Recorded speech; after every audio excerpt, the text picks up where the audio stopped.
Hey everybody, it's Peter from Brantford Kia, and I am super excited because this is a car I've been trying to do a video on for a long time, but every time we get one in, it's sold. And in fact, this car is sold. It's going out in a few minutes, but they allow me to do a video before it goes. This is the 2018 Kia Soul EV. This is a cool car. So before we get into it, we're going to talk about a lot of things about this car, but I've got my cheat sheet with me today because there's so much to know about this car. And the first thing I want to do when I talk about EVs, we've done an EV clinic in the past to talk to our customers about what they want to know about this car. And one of the things I'm finding is people are being sucked in because they think they want an EV, but maybe that car isn't right for them. And I'll give you an example. Someone called me the other day and said, hey, we take 5 people in the car. Will the Kia Soul EV do that? Well, absolutely it will. It seats 5. Problem is, they want to take 5 people all the time. Normally, if you're not looking at an EV car, if you take 5 people all the time, we're moving you into a Sorento with 7 seats or maybe a Sedona. Maybe the Kia Soul isn't the right car for you. So the first thing we tell people is don't get sucked in by the EV aspect of it if it's the wrong car for you, because we want you to have an enjoyable ownership experience. So that's number 1 with EV. Number 2, know and trust your dealer. We're finding that a lot of people that come and talk to us about EVs are going to dealers where the salespeople don't know the car, the service people don't know the car, and a dealership like ourselves has people like myself that are trained on this car, and you can call them anytime to ask questions. So that's an important thing. Again, ownership experience, this is a new technology. Sometimes it seems simple, but there's sometimes these little questions that you want to ask and you don't know who to get those answers from. We've got a sales staff that's ready to sell these cars. They understand the cars, but we've also got a service staff here at Brantford Kia. We have one of the highest ratios of EV and hybrid trained technicians, so that when you take your car in for service, you have people that are experts on this car, and if you have sales questions, you have people that are experts on it.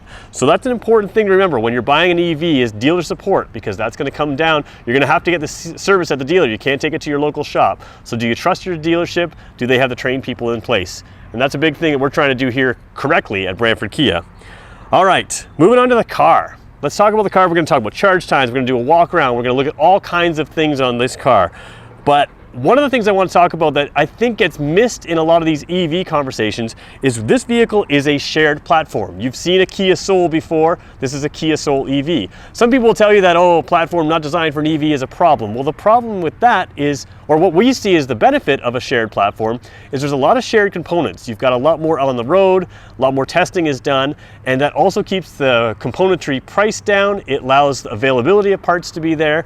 And if it's done right, like I think this car is, then you really have a strong car. And we'll talk about what that means in a few minutes. The next EV for us is the Kia Niro, also again a shared platform. That's what Kia is doing right now, and it makes a lot of sense for a lot of reasons, and we'll get into some of those reasons later.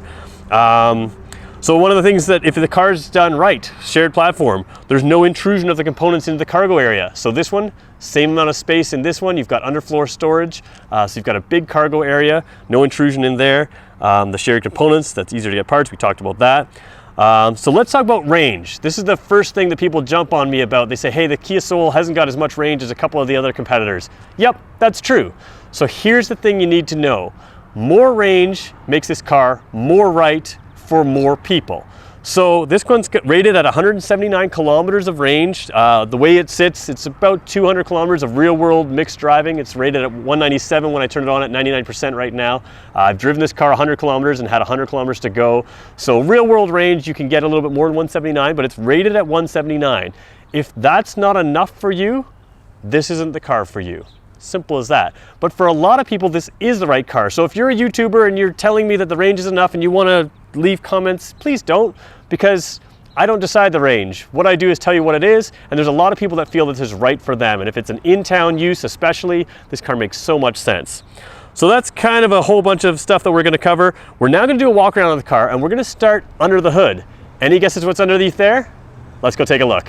So here we are, under the hood. A lot of people are surprised to see this sitting here. A lot of people think there's maybe space here, but this is part of that shared componentry. We've got space in this platform to put electric motors, to put a lot of components out front, and that's what we do. And that keeps everything within the same crash standards, the same other things.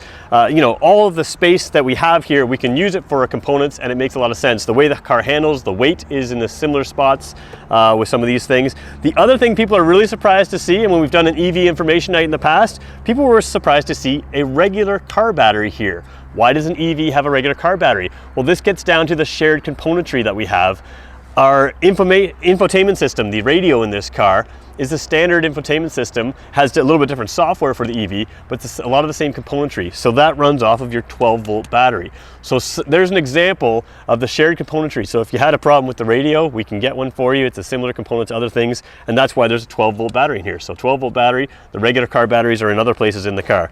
But there you go, underneath here, you've got an electric motor. This is the luxury model. So this is the the Kia Soul EV Luxury. Now the Luxury has an extra piece, it's a heat pump.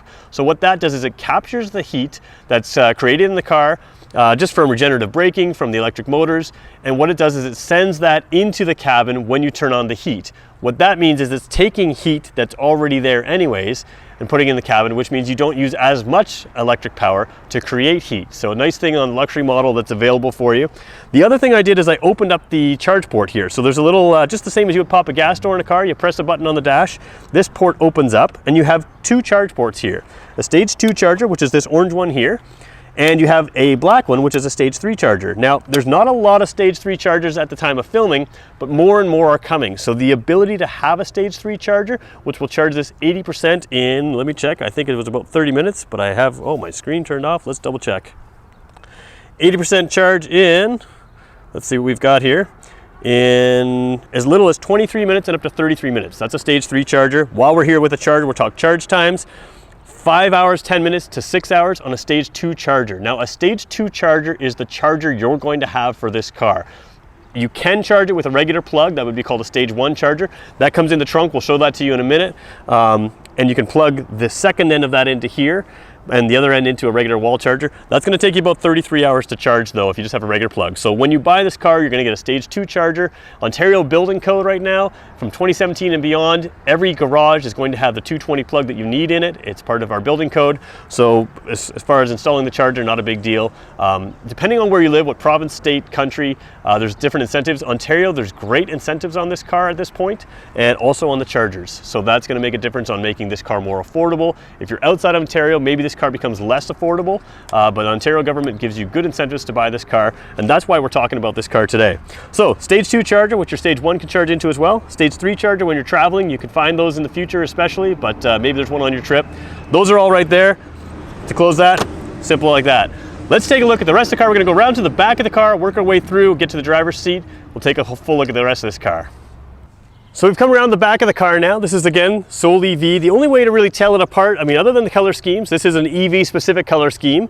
You see Eco Electric. Now you'll see on some of our vehicles, Eco Hybrid, Eco Plug-in. Eco Electric is our full electric vehicle. Eco Plug-in is our plug-in hybrid electric vehicle. So it gives you some electric range and some gas. And then of course, hybrid is the gas electric mix, which you never have to plug in. So when you see Eco Electric on a Soul in a color scheme similar to this, Eco Electric means it's a full electric car. The rest, pretty much regular Soul. And inside, the same thing continues. The Soul is known for its big, huge opening here and a good cargo space. So this one's got a little luggage cover in here that pops off if you want. It also has underfloor storage. Now, a lot of people are surprised by that. They think there's batteries here and there's no underfloor storage. There's actually plenty of underfloor storage. This one's got a cargo net in here you can put across. And this is your stage 1 charger. So stage 1 charger, it's got the regular plug here. I'll just step closer to the camera. You get your regular plug right there.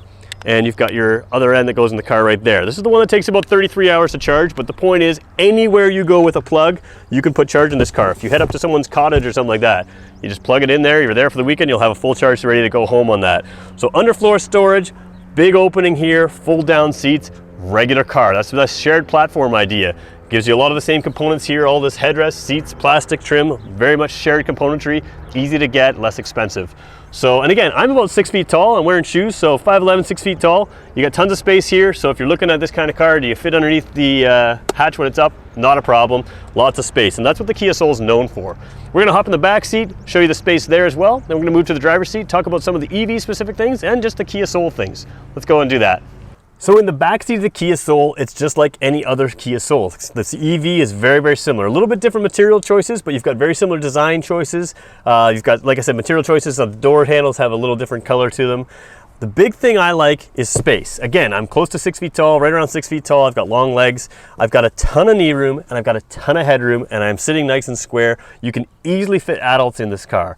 And that's a big thing. A lot of times these hybrid type cars or these EV type cars, they shrink things down to either for aerodynamics or for range or for all kinds of reasons, and it becomes a very tight space, and it becomes a car that you can't take people out in. And if you have an EV, you're going to be taking people out in. They're going to want to ride in your car. This is a car that people can ride in.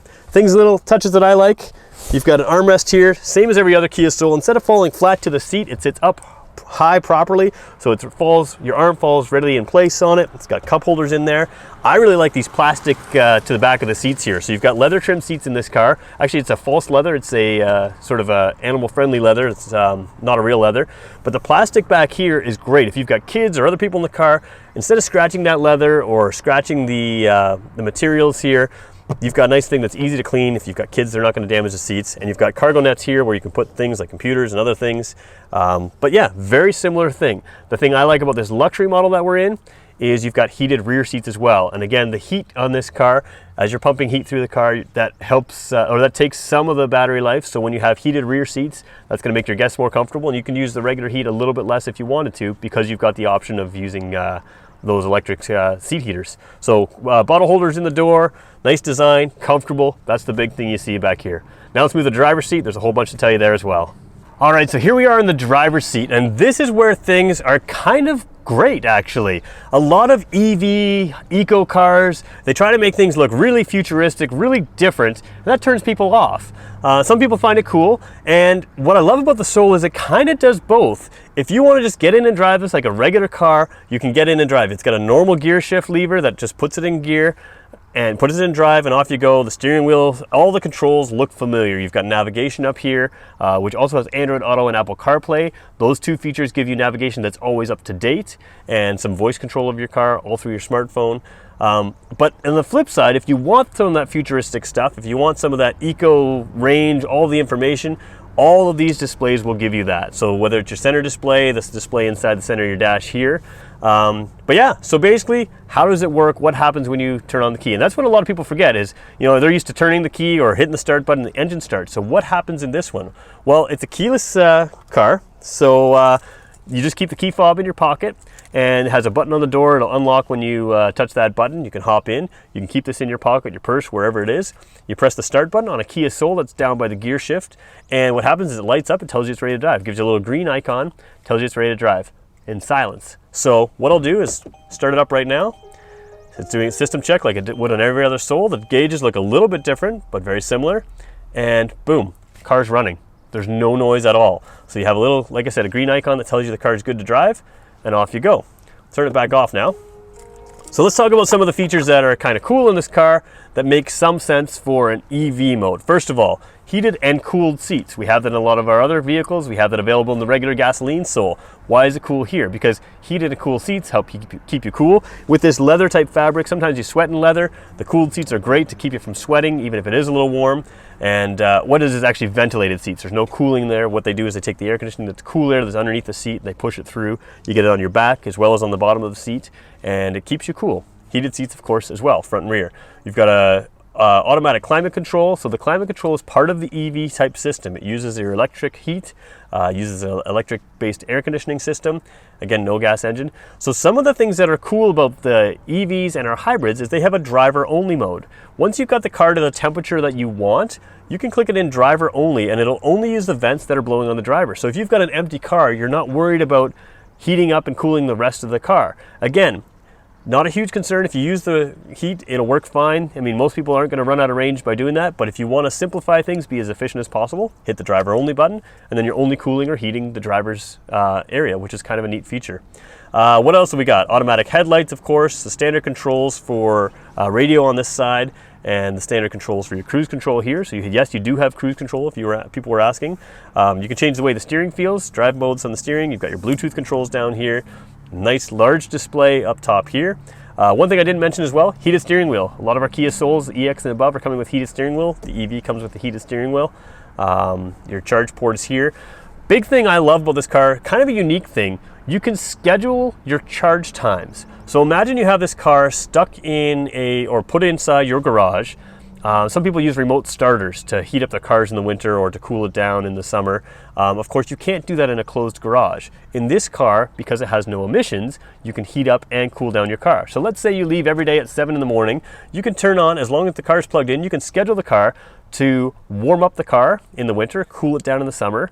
And again, emissions free. You can do that even inside a closed garage that's attached to your house, and the car will be right up to temperature before you even leave, before you even unplug in the morning, and you can schedule that for any time. You can also schedule your charge times, and if you're like my wife, you pay attention to when hydro is the cheapest, you can schedule this car to charge based on when the rates are cheapest. So great little features that are EV related, but also again, regular car. So that's kind of a general overview of the car. I'm sure you're gonna have lots of questions. And again, I have limited time with this car today. If you have questions about this car, leave them in the comments below. We're getting, I think, 11 or 12 more of these in very soon. So I'll have plenty of opportunity to do more videos. I'd love to answer your questions. Big thing I wanna say, trust your dealer. If the range isn't right for you, then maybe this car isn't right for you. We have a Kia Niro coming up with 450 kilometers of range. We don't know when that's coming, but Kia worldwide has announced that car. That's gonna be an EV as well. So there's gonna be lots of options in the future. Have a dealer that works for you, have people that are knowledgeable at that dealer. That's important in your ownership experience. And yeah, check it out, drive it. It's a lot of fun to drive. And like I said, if you have questions, let us know. If you've watched to the end of this video, wow, I'm impressed. Give us a thumbs up if you want to see more videos like this. We'll do our best to provide you with more. And yeah, enjoy. Thanks everybody for watching. Have a great day.